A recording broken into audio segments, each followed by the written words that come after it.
Welcome to a whole new season. You have learned what everything is made of and what makes it move. Now we get to watch our entire planet work, like one giant, beautiful machine. And we will start with a machine you have seen 1,000 times. Rain. Where does rain actually come from?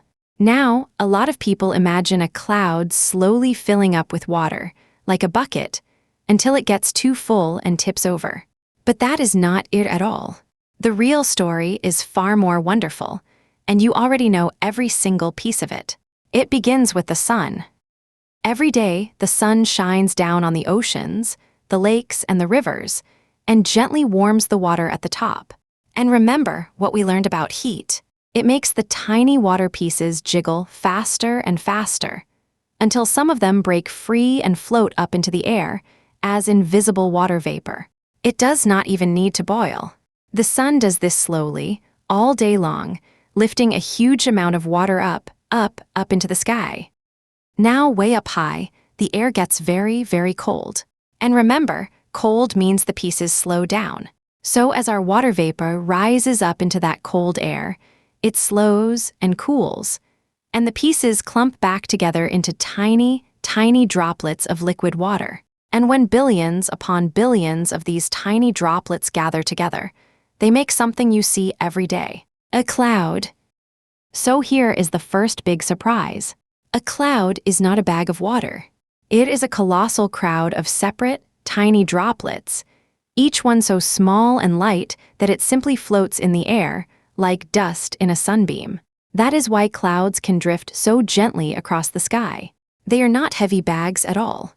They are the lightest, fluffiest crowds imaginable. So then, how do we get rain? Well, inside the cloud, all those tiny droplets are bumping into each other.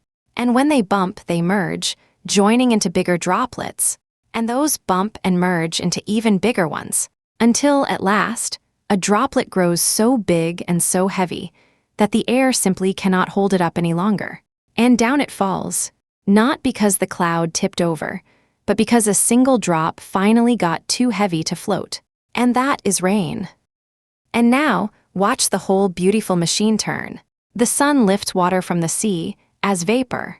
The vapor cools and gathers into clouds. The clouds make raindrops, which fall down onto the land. The rain trickles into streams and streams into rivers, and the rivers carry all that water back, down to the sea.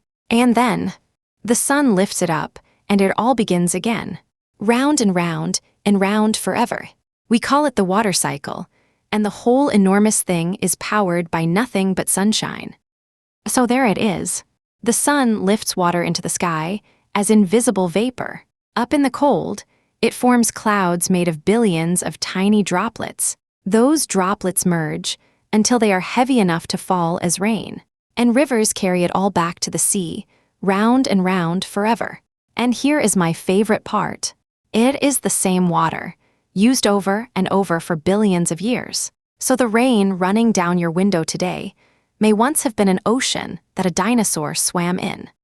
So the water cycle is the first great machine of our planet. But did you notice something? All of this, the vapor rising, the clouds drifting, the rain falling, all of it happens inside something. Something you cannot see, but are breathing in and out this very moment. The air. We treat air like it is nothing at all. But the air is a vast, deep ocean wrapped around the whole Earth, and it has real weight and real power. Next time, we dive into the ocean of air. See you there.